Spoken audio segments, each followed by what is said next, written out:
新船入去水的都要压麻糍，这是真重要的仪式。啊，是安怎压麻糍呢 ？A 要制水龟啊 ，B 祈求出海平安 ，C 祈求大丰收。嘿，你有40秒的时间。捌压过麻糍无？哎，以前是外景无哦。无，你有压过吗？压麻糍，压麻糍啊！因为有的你无要红翕的。哦，真的啊。有的你无要红。压麻糍就是丢麻糍的意思嘛。应该是互鱼啊食，用鱼啊食，所以是要祈求大丰收。大丰收吧？大丰收啊！我感觉是安尼，我麻糍，哎，到底呢？啊，你感觉在选什么？经验无？啊？那是你会选什么？哇！哎，我应该会选 D。低啦吼，这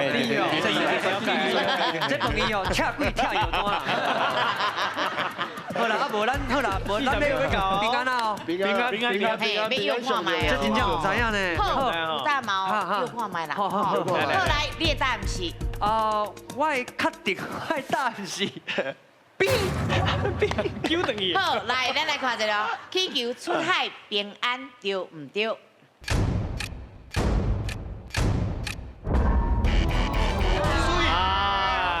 袂，安尼等偌济人6000名，对无？来，伊唔知又对无？我唔知咧。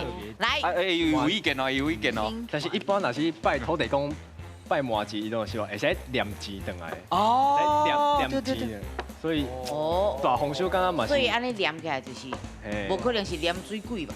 哎呦，鱼啊食，哎呦，鱼啊食，是，所以你的，对，我讲是土地公呢，海是海玲珑呢。较定一个，较定一个。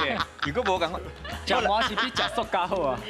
咱打电话问一下。我来讲啦，伊吼演迄八大迄个说说台湾。嘿，戏剧啦，那种传统剧的迄种的，伊可能较了解啦。可能较准哦。对。所以你的答案是啥物？家你的 C 啊。哦，大丰收哦。大丰收。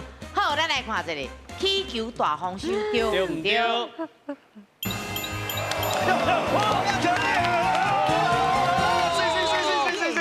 来，咱听老师来解释，来老师。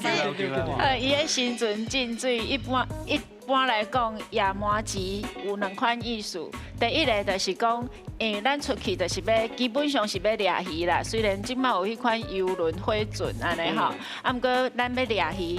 上尾的目的拢是希望满船载会当大丰收，所以压出来了后是要互遐个鱼仔食，啊鱼仔就会去挖过来，所以表示讲你即只船会当掠到足侪鱼。啊，第二个就是讲压麻糍，伊毋是压一寡其他物件，就是麻糍真正会当念钱回来，啊，佮满是吉利。